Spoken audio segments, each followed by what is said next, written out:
चांदपुर के आखिरी सिरे पर नीम के पुराने दरख्त के नीचे रखा वो मिट्टी का मटका बरसों से खामोश था, मगर उसकी खामोशी आम न थी। लोग कहते थे रात के आखिरी पहर इसमें से हल्की नीली रोशनी निकलती है और जो शख्स लालच में इसे छू ले इसकी किस्मत बदल तो जाती है। मगर कैसे ये कोई नहीं जानता। बूढ़ी अम्मा हर शाम इस मटके के पास बैठकर कुछ सरगोशी करती थीं।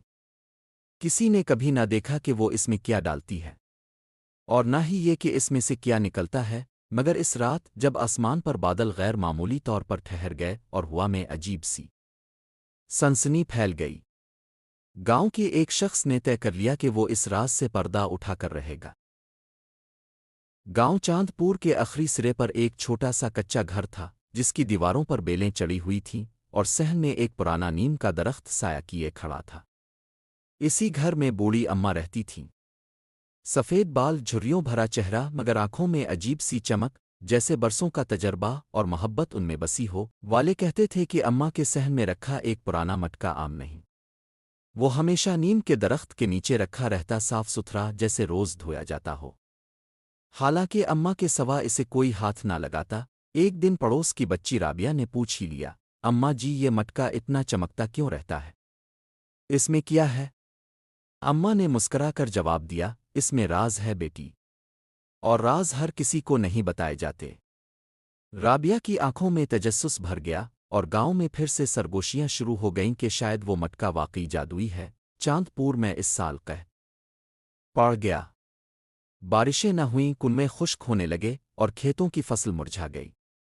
लोग परेशान थे, मवेशी कमज़ोर हो गए और घरों में राशन कम पड़ने लगा। एक शाम गांव के चंद लोग अम्मा के दरवाजे पर आए, अम्मा जी सुना है आपके पास जादुई मटका है, अगर सच है तो हमारी मदद करें। अम्मा ने सबको गौर से देखा, उनके चेहरे फिक्र से मुरझाए हुए थे।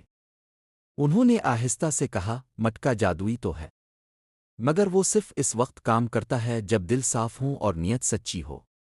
लोग एक दूसरे का मुंह देखने लगे, हम सब नीयत साफ रखते हैं अम्मा जी, किसी ने जल्दी से कहा। अम्मा ने मटके के पास जाकर आंखें बंद कीं, होंठों पर दुआ के अल्फाज थे। चंद लम्हे खामोशी रही, फिर अचानक मटके के अंदर से हल्की सी नीली रोशनी चमकी। सब लोग हैरत से पीछे हिट गए। अम्मा ने मटके में हाथ डाला और जब हाथ बाहर निकाला तो इसमें ताज़ा गेहूं के दाने थे। लोगों की आंखें खिल गईं, सबको थोड़ा थोड़ा मिलेगा। अम्मा ने कहा, मगर याद रखना, लालच नहीं करना। चंद दिनों तक मटका सब के लिए बरकत बनता रहा। जिसके घर आटा खत्म होता वो अम्मा के पास आता। अम्मा मटके में हाथ डालकर थोड़े दाने निकाल देती। मगर गांव में एक शख्स ऐसा भी था, रशीद। वो लालची और खुद गरज था। इसने सोचा, अगर ये मटका वाकई अनाज देता है तो क्यों ना मैं इसे अपने घर ले जाऊं, फिर सारा गांव मेरे आगे हाथ फैलाएगा। एक रात रशीद चुपके से अम्मा के सहन में आया। अम्मा सो रही थीं। इसने आहिस्ता से मटका उठाया और अपने घर ले गया। सुबह जब गांव वाले अनाज लेने आए तो मटका गायब था। अम्मा जी, मटका कहाँ गया? अम्मा ने खाली जगह को देखा और गहरी सांस ली। जिसने भी लिया है वो जल्द समझ जाएगा कि जादू नियत का मोहताज होता है। उधर रशीद ने दरवाज़ा बंद करके मटका सामने रखा। चल, मुझे सोने के सके दे, इसने हुक्म दिया। मटका खामोश रहा। रशीद ने गुस्से से दोबारा कहा, अनाजीम दे, बहुत सा अनाज दे। मटका वैसा ही साकित रहा। रशीद ने झुंझलाकर इसे हिलाया। अचानक मटके के अंदर से काला धुआं निकला। कमरे में अंधेरा सा छा गया।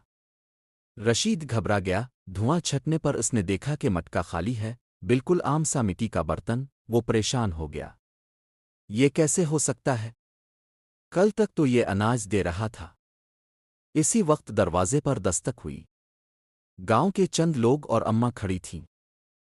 रशीद शर्मिंदा होकर सर झुका गया। अम्मा ने नरमी से कहा, बेटा, जादू मटके में नहीं था, जादू इस नियत में था जो दूसरों के लिए थी। तुमने इसे अपने लिए चाहा, इसलिए वो खामोश हो गया। रशीद की आंखों में आंसू आ गए। अम्मा जी, मुझे मुआफ कर दीं, मैं लालच में आ गया था।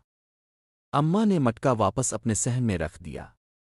फिर सब गांव वालों को जमा किया। सुन लो सब लोग, ये मटका हमेशा नहीं चलेगा। असल हल मेहनत है। کل سے ہم سب مل کر کنواں گہرا کریں گے اور بارش کے لیے دعا بھی کریں گے۔ لوگوں نے حامی بھر لی۔ اگلے دن پورا گاؤں اکٹھا ہو گیا۔ مرد کنواں کھودنے لگے، عورتیں کھانا تیار کرنے لگیں، بچے پانی لاتے رہے، اماں نیم کے درخت کے نیچے بیٹھی دعا کرتی رہیں۔ چند دنوں کی محنت کے بعد کنواں گہرا ہو گیا۔ ایک صبح اچانک زمین سے پانی کا فوارہ سا پھوٹا۔ سب خوشی سے چلانے لگے۔ اسی شام آسمان پر بادل امڈ آئے۔ پہلی بارش کی بوند جب زمین پر گری تو گاؤں کے لوگ خوشی سے رونے لگے۔ بارش کے بعد فصلیں دوبارہ لہلہانے لگیں۔ گاؤں میں خوشحالی لوٹ آئی۔ ایک دن رابعہ نے پھر پوچھا، اماں جی کیا مٹکا اب بھی جادوئی ہے؟ اماں مسکرا دیں، ہاں بیٹی، مگر اب وہ ہمیں یاد دلاتا ہے کہ اصل جادو اتحاد، دعا اور محنت میں ہے۔ وقت گزرتا گیا۔ اماں بہت بوڑھی ہو گئیں۔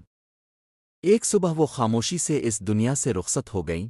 کہتے ہیں آج بھی اگر کوئی صاف دل سے اس مٹکے کو دیکھے تو اسے اس میں اپنی ہی نیت کی جھلک نظر آتی ہے۔ اور چاند پور کے بچے آج بھی یہ کہانی سنتے ہوئے بڑے ہوتے ہیں کہ جادو مٹی کے برتن میں نہیں بلکہ اس ہاتھ میں ہوتا ہے جو بانٹنے کے لیے اٹھتا ہے۔